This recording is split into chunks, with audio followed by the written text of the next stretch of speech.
আপনার জন্মকুণ্ডলিতে যদি শনি এবং মঙ্গল একসাথে থাকে তাহলে কিন্তু অবশ্যই সতর্ক থাকুন।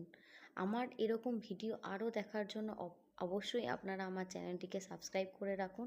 আর আপনার জীবনে কোন কোন প্রবলেম ঘটছে অবশ্যই আমাকে কমেন্টে জানাতে ভুলবেন না। তাহলে শনি মঙ্গল যোগ যদি একসাথে আপনার কুণ্ডলিতে থাকে তাহলে আপনি জীবনে কি কি ফেস করতে পারেন, সেটা হচ্ছে আপনার দাম্পত্য জীবন বা ম্যারেজ লাইফে অনেক প্রবলেম। রিলেশনশিপ হয় কিন্তু সেটা খুব তাড়াতাড়ি ভেঙে যায়, খুব তাড়াতাড়ি আপনার মাথা গরম হয়ে যায়। কেরিয়ারে প্রচণ্ড স্ট্রাগেল, অনেক হার্ডওয়ার্ক করেও আপনি জীবনে কোনো কিছুই অ্যাচিভ করতে পারছেন না। পড়াশোনা আপনি অনেক করেছেন তবু আপনি সব জায়গা থেকে রিজেক্ট হচ্ছেন। সবাই আপনার পেছনে অনেক রকম ষড়যন্ত্র করে, পিঠ পিছে অনেক নিন্দা করে। আপনার অনেক গুপ্ত শত্রু আছে, তারা আপনার সামনে ভালো কিন্তু পিছনে অনেক রকম খারাপ কথা বলে। এবং এছাড়াও মাথা গরম হয়ে যাওয়া, কেরিয়ারে বুস্ট না পাওয়া, শান্তি বজায় রাখতে পারেন না আপনি আপনার বাড়িতে।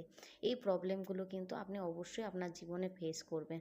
তাই এই প্রবলেমগুলোর হাত থেকে যদি আপনি বাঁচতে চান অবশ্যই শনি মন্দিরে পুজো দিন, শনিবার করে নিরামিষ আহার করুন, হনুমান চালিসা করুন। এছাড়াও মঙ্গলদেবের মন্ত্র যেটা আছে ওম অঙ্গারাকায় নমঃ, এটা 11 বার করে মঙ্গলবার দিন অবশ্যই বলুন। এবং হনুমানজির পায়ে অবশ্যই লাল ফুল দিন। এতে দেখবেন আপনার জীবনে যে প্রবলেমগুলো হচ্ছে সেগুলো কিন্তু খুব তাড়াতাড়ি সমস্যার সমাধান হয়ে যাবে। এরকম আরও অনেক ভিডিও পেতে অবশ্যই আমার চ্যানেলটিকে সাবস্ক্রাইব করুন। আর আপনার জীবনে কি প্রবলেম আছে সেটা আমাকে কমেন্টে জানান।